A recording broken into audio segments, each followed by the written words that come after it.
আমার প্রিয় মাতৃভূমি।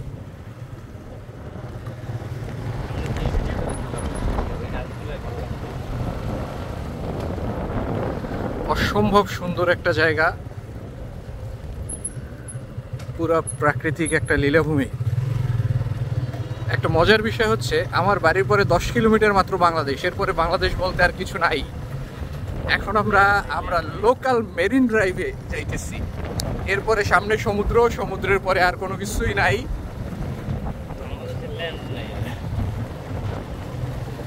ল্যান্ড অফ রিভার্স আসলে বাংলাদেশকে বলা হয়, কিন্তু এটা যদি আপনি দক্ষিণাঞ্চলে না আসেন এটা ফিলও করতে পারবেন না, বুঝতেও পারবেন না আসলে ল্যান্ড অফ রিভার্স কেন হয়েছে।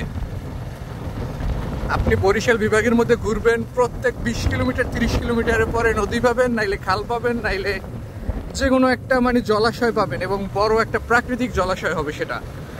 এই জন্যই ল্যান্ড অফ রিভার্স আসলে বলা হয়। আজকে আমরা আসছি নীলিমা পয়েন্টের একটু সামনে। তো এখানে প্রথমে ভেজার কোনো উদ্দেশ্যই ছিল না, কিন্তু পানি আর সমুদ্রের এই গর্জন দেখে আর লোভ সামলাইতে পারি নাই। আমরা কিছুক্ষণ পরে নেমে যাব। রাস্তার কাজ চলমান, যার কারণে হচ্ছে রাস্তাটা একটু ভাঙাচোরা। এটা ইনশাল্লাহ হয়তো বৃষ্টির সিজনটা শেষ হলে এই রাস্তার কাজটাও শেষ হয়ে যাবে, তখন আরও এই জায়গাগুলো সুন্দর লাগবে।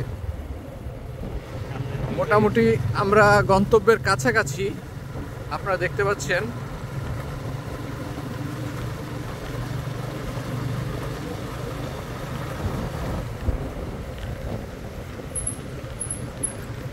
এই অবশেষে আমরা গন্তব্যে চলে আসলাম।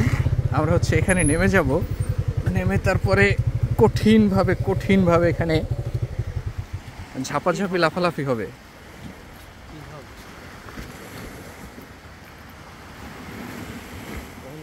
আমি ভিডিওতে হয়তো আপনাকে সমুদ্রের মোহনাটা দেখাতে পারছি না, এইটা শেষ প্রান্তেই চলে আসবে।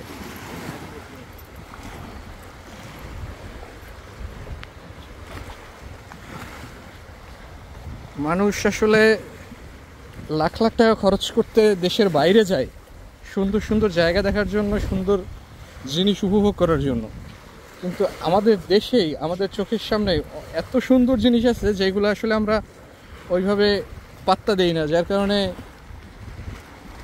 আমাদের কাছে এগুলা সুন্দরভাবে ধরা পড়ে না। গন্তব্যে চলে আসছি। এই যে আপনার স্ক্রিনের শেষ প্রান্তে দেখতে পাচ্ছেন, এটাই হচ্ছে বঙ্গোপসাগরের মোহনা। এখান থেকেই হচ্ছে বাংলাদেশের শেষ এবং বঙ্গোপসাগরের শুরু। আর আমার বাড়ি হচ্ছে সেই আর একটা ইনফরমেশন আমার বন্ধু সাইদ বেলাল দিচ্ছে, সেটা হচ্ছে এই যে মোহনাটা দেখতে পাচ্ছেন এইটার ওপারেই হচ্ছে ওইদিকে কুয়াকাটা। তো আমাদের বাড়ি থেকে কুয়াকাটা খুবই কাছে, সুন্দর একটা জায়গা। আমরা এখন নৌকায় উঠবো, ঝাপাঝাপি করব। পুরো জায়গাটাই পুরো অস্থির।